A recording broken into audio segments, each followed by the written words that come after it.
So on the cathode program card, if I hold down the momentary switch and reset it,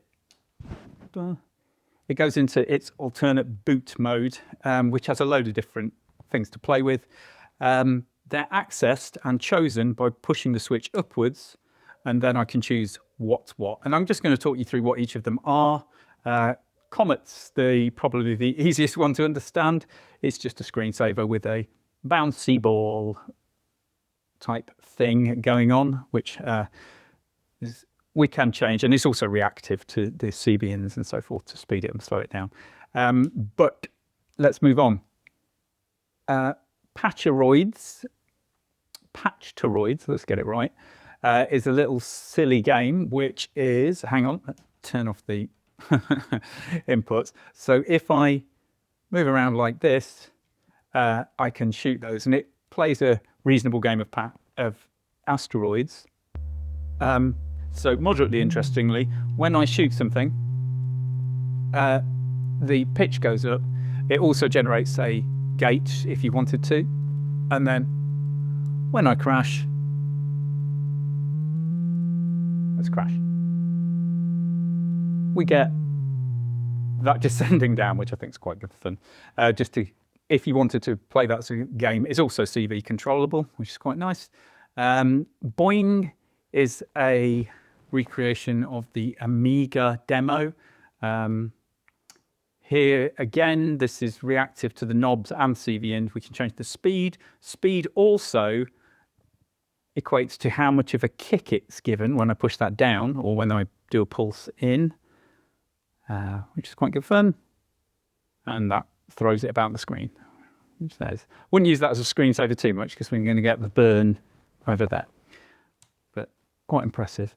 That's Boing. Starfield is a starfield. We can change, again, it's CV controllable. We can change where we're going and how fast we're getting there. Woo!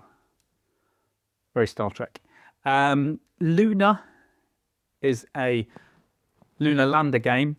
Again, this is very much a game, left and right, and we're trying to land on the platforms like Lunar Lander without running out of fuel. It gets harder and harder. Well done me. I've got quite good at this. And we get more UFOs to not crash into on each level. That's quite good. Radar, missed that one out. This one, I don't know if you can see that on the screen, but it actually plays like a game where we can shoot the, let's call them enemies. What missed? And again, it will generate CV and stuff when you hit, or gates when you hit things. Oh, there we go. I've hit something. But also quite nicely, if we have an incoming pulse from somewhere, it places them on the radar, which is quite a nice thing, actually. Is it on CV1? I can't remember now. Might be pulse 2. Oh, there it is, yeah. So I can place things. So it's quite nice. It sort of feels a little bit like a record where you're writing the record. What have we got? 3D maze. If X is down to 0, we can actually do this. And pulling down, again, this is all CV controllable, but it's a bit chaotic if you do that. We can navigate the maze, or if you want to use it just as a screensaver, just turn up the X knob and it will navigate the maze itself. You're looking for a patch on the wall to get out.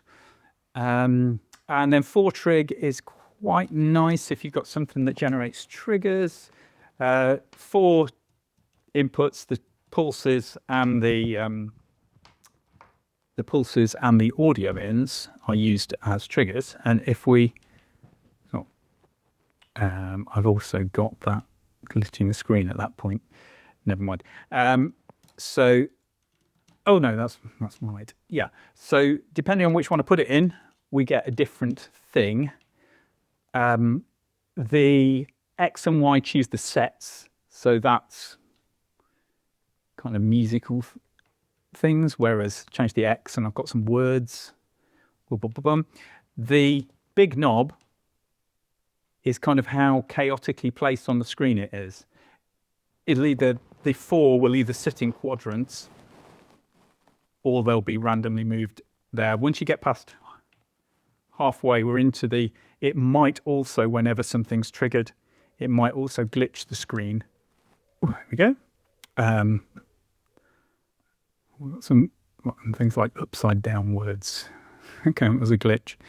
Bang.